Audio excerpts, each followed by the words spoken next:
আমার নাম টুটু সাধু। আমার চ্যানেলের নাম ক্যামেলিয়া। এই মেন্টালিটির দ্বিতীয় অংশটা আমি বলছি। এই যে সীতামা অবচেতন মনে যে লক্ষণকে যে কথাটা বলল, এই মেন্টালিটিটা একবারও তার মনে হলো না তাকে খাওয়ার কথা বলি। এটা অবচেতন মনে হয়েছে, কোনো রকম কোনো জেলাস ফিল করে নয়। অথচ এটার জন্য লক্ষণ অনাহারে 14 বছর থাকলো। হ্যাঁ, তো মানুষকে কোনো জিনিস বলার আগে মানুষকে মেনশন করে দেওয়া দরকার। কেন কোনো জিনিস মানুষ মেন্টালিটি এমন হওয়া দরকার যে না, এটা মেনশন করে দিই। মেনশন না করার জন্য অনেক সময় কি হয় বলুন তো, মেনশন না করার জন্য উম, এক একটা বিপদের কারণ হয়ে উঠতে পারে। এইরকমই অবস্থা। আমি একটা একটা ছেলে আর একটা মেয়ের আমি গল্প বলছি। একটা মেয়ে আর একটা ছেলে।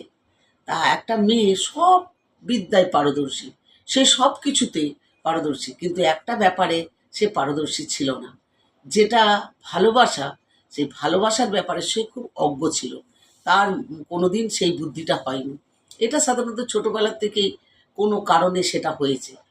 এবারে একদিন ও ও এরকমভাবে একদিন একটা ছেলে, মানে সেও ধরুন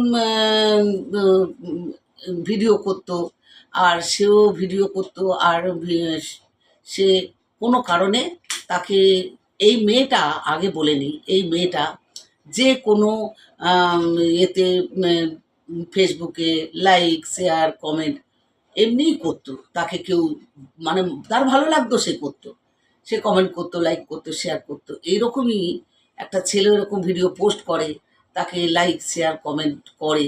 হ্যাঁ, যেমন 5 জনকে করে তাকেও করে। এই একটা ব্যাপার। এরকম করতে করতে ওই ছেলেটা কবে কবে একটা মেয়েকে ভালোবেসে ফেলেছে। এবারে সে তার ভিডিওর মাধ্যমে অনেকভাবে বোঝাতে চায় যে সে মেয়েটাকে ভালোবাসে, কিন্তু মেয়েটা এই ব্যাপারে খুব অজ্ঞ ছিল। সে বোঝার কোনো ধার ধারে না, সে তার নিজের মতো করে। তবে হ্যাঁ, এই মেয়েটা মাঝে মাঝে ফানি করতো, তার একটা চাইল্ডহুড কাজ করতো।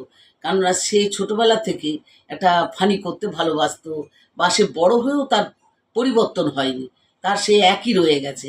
বড় হয়েও সে বাচ্চাদের মতো ছেলে মানুষই করে, আর সবসময় ফানি করে, এরকম একটা ব্যাপার। কখন কোন সময় কার কোন জিনিসটা ভালো লেগে যায় সে তো আর কেউ বলতে পারে না। তাই এই ছেলেটা কখন যে কখন ভালোবেসে ফেলেছে সে জানে না। এবারে একদিন